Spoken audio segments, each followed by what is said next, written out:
Black people are the bottom-level cleaners in hospitals. On his first day at work, he is recognized by a white professor because his hands are so unique.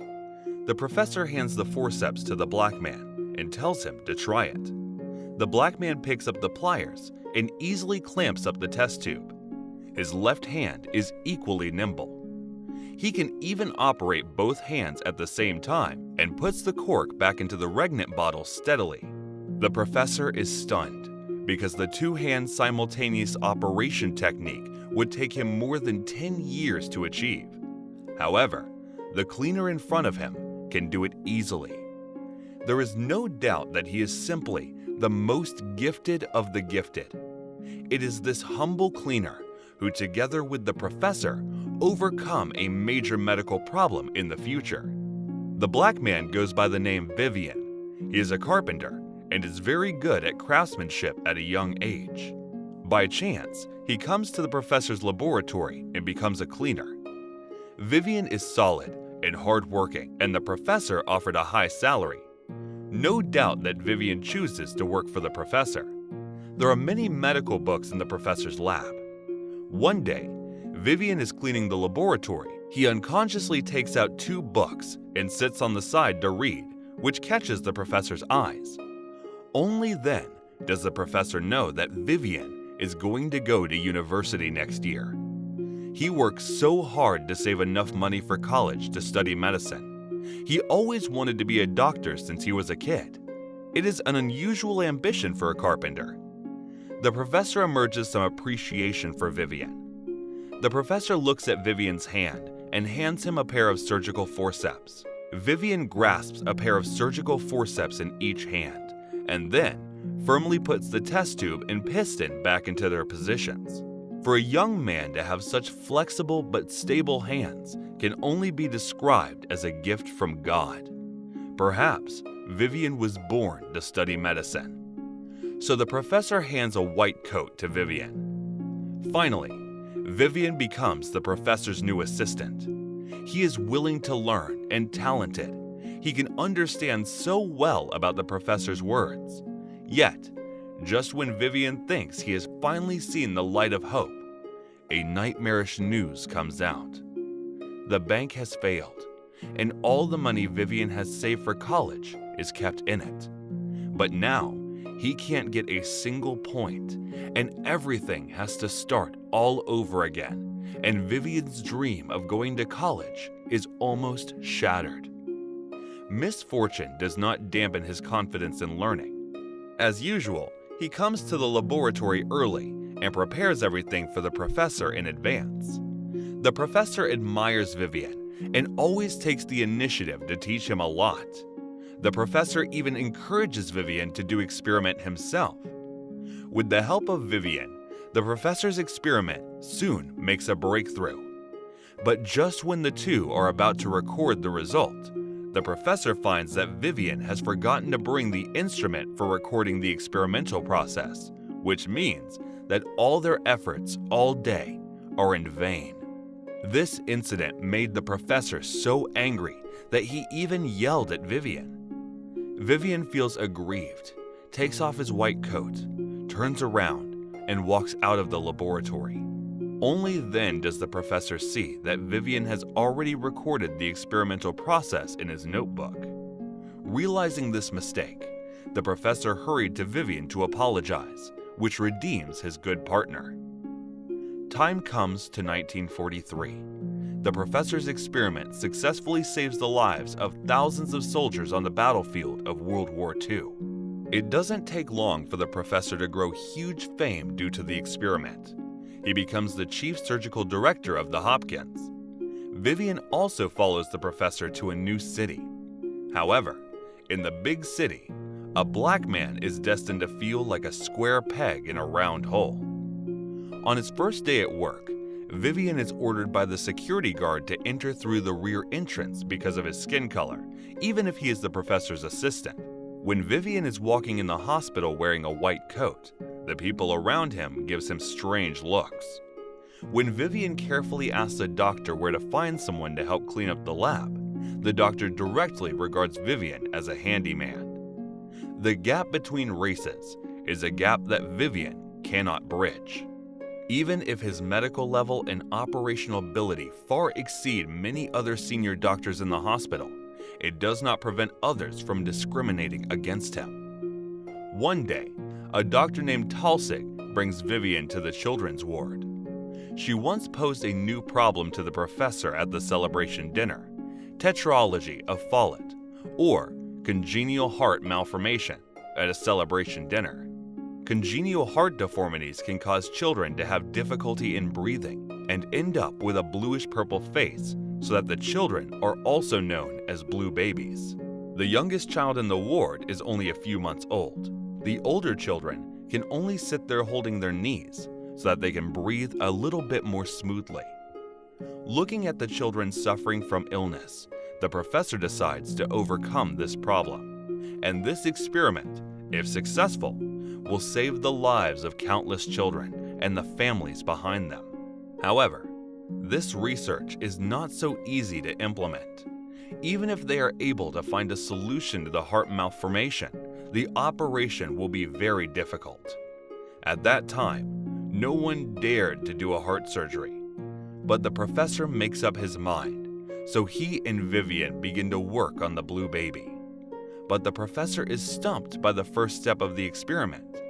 He wants to create the blue baby condition in a dog, which leads to the death of the dog. The professor negotiates a new solution with Vivian in the lab, which sparks the jealousy of another black cleaner. They are all black, so why are they in such different circumstances? One day, during dinner, the black cleaner deliberately mocks Vivian. He claims that no matter how much he is valued, he is only a Class 3 maintenance worker with a meager salary. Vivian refuses to believe that. He is a lab technician. Why would he be Class 3? But it is the truth. But when it is time for the experiment, the professor tells Vivian that if he kills that dog, the professor will take it out of his paycheck, which makes Vivian explode, and he immediately takes off his white coat and is about to leave the laboratory. At this time, the professor realizes that Vivian's job level is Class 3, but there is no way. At Hopkins, Vivian can't be a technician without a college degree. But for Vivian, he is now a man with a wife and child, and besides doing experiments, he also has to support his family. If he's been a Class 3 worker, how can he support his family? Just after Vivian leaves the lab, the professor suddenly discovered that Vivian had successfully replicated all the symptoms of blue baby in that dog, which means that they may soon find a cure to conquer blue baby. So the professor immediately goes to the president of the medical school and asks for a raise for Vivian. The president doesn't understand why the professor doesn't hire a well-trained college kid. But for the professor, no one is more suitable than Vivian. What's more, they have been working together for more than 10 years and have long been friend and mentor each other. In this way, the professor successfully obtains a higher salary for Vivian and promotes him to his corresponding position level. The professor even goes to Vivian's house in person and informs him that the experiment is successful, and Vivian returns to the laboratory. There is no doubt that Vivian is indeed a genius.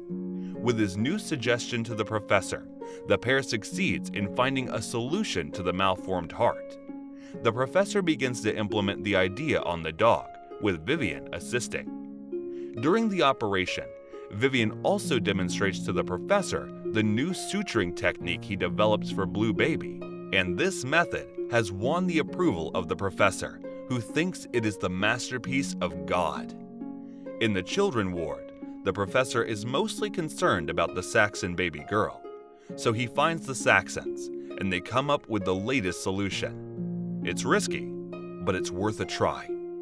However, this is a big operation after all, and the professor is actually very uneasy.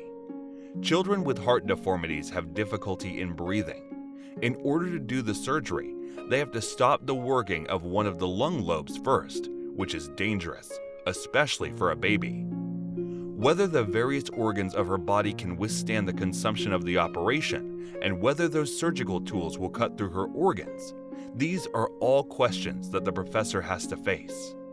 A little careless, the baby's life will be ruined in the hands of the professor.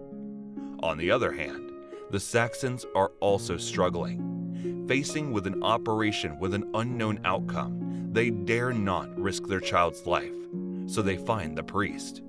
The priest thinks that the professor's quest for glory is vain and arrogant. It takes arrogance to cut someone with a scalpel to save their life. The professor has made up his mind to do this operation, and no one can stop him. But at this time, the shunt is broken. Did they get the blood vessels wrong, or something else went wrong? Just as the two are worried about the matter, Vivian gets the idea from his dream. In fact, it is not the problem of blood vessels, but the problem of suture. When they sew up the shunt, the sutures collapse as the vessel grows and stretches. In other words, Vivian's new purse stringing doesn't work. They need a new stitching technique, continuous on the back wall, interrupted on the front wall, which allows the bridged blood vessels to grow normally. However, the baby is deteriorating so rapidly. Therefore, after successfully simulating the latest suture method, the professor immediately decides to operate on the baby girl. This incident causes a great sensation, and experts and professors from the whole hospital come to observe it. Except for Vivian. Almost no one believes that the professor's operation would be successful. And even more unfortunately, Vivian is not able to join the professor on the operating table because he is not an official doctor. At the most critical moment, the old partners could only be forced to separate. Soon, the operation begins, but the professor suddenly walks out of the operating room. He isn't used to Vivian not being around, which doesn't make him feel at ease. The professor wants someone to bring Vivian in, but the hospital doesn't agree because rules are rules. But the professor doesn't care about that. He rushes outside, picks up the phone, and let Vivian in. It's almost unprecedented for an informal doctor to be on the operating table and still be a black man. And now, the professor is about to break this odious convention. The entire operation is very stressful. In fact, even the professor himself could not guarantee that the operation would be 100% successful. Thanks to Vivian's help, they cooperate tactily, and the operation goes smoothly. With the end of the operation, the baby's face slowly turns from blue to red. It's like a dying angel coming back to life. It's a miracle of life. It is the professor and Vivian who create this great miracle. Reputation rises, and criticisms follows. Those who dislike the professor think it's all because of Vivian's help. The professor is nothing without Vivian. However, the professor is mindful of these comments. All the doctors who participate in the blue baby operation appear in the magazine together, but only Vivian, who has the greatest credit, can only stand by and watch silently. Even the professor's celebration party, Vivian is not eligible to participate, so he could only pretend to be a waiter and sneak into the banquet. At the banquet, the professor thanks everyone, but does not mention Vivian. For this matter, the professor explains that he can't thank a black man in public. It doesn't matter if others discriminate against him, but his partner who has worked with him for more than 10 years treats him the same way, which makes Vivian unacceptable. He had left so many times before, but this time, he really wants to leave. Vivian submits his resignation, packs everything, and leaves the lab completely. He apologizes for college to study, but he could only start from the most basic courses.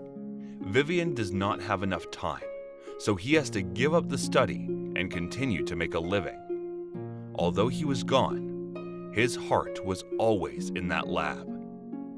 In the end, Vivian returns to the lab and goes on his favorite medical career. The time comes in 1964. Vivian is able to enter through the gate of the medical school, and other doctors in the hospital respect him. At this time, Columbia University offers a position to the professor. The professor hopes that Vivian can go with him. After working together for so many years, he has long been inseparable from his old partner. But this time, Vivian rejects the professor. He gets his own things going on here now, and he loves it. The professor told Vivian that he had a regret, but he did not tell Vivian what the regret was. Vivian could probably guess that this regret should be about him. Not long after, the professor passes away with his regrets. As doctors, they face many deaths every day. But when the professor died, Vivian couldn't let go for a long time. In 1976, Vivian did another miracle. He never takes a course in medical school and is awarded an honorary doctorate by Johns Hopkins University. From then on, he was no longer Mr. Vivian, but Dr. Vivian, and his portrait is hung on the school's wall of honor, along with the professor's. The film is based on a true story, spanning decades, and is almost a documentary. But the film is not as boring and dull as the documentary, but more vivid and interesting because the story and characters are real. Professor and Vivian, two people, have much in common, and each person makes the other better. At the height of discrimination, the professor takes Vivian as his assistant regardless of race. When the professor needs Vivian, he never hesitates to accompany the professor to face the difficult. This friendship across skin color and race is very precise, and time is fair after all. All the injustices Vivian has endured in his life, time has compensated him in a more shocking way. A doctor in a profession that creates miracles. In Vivian's life, he has created countless miracles, and all that aside, from being discriminated against to an honorary doctorate, he is the greatest miracle.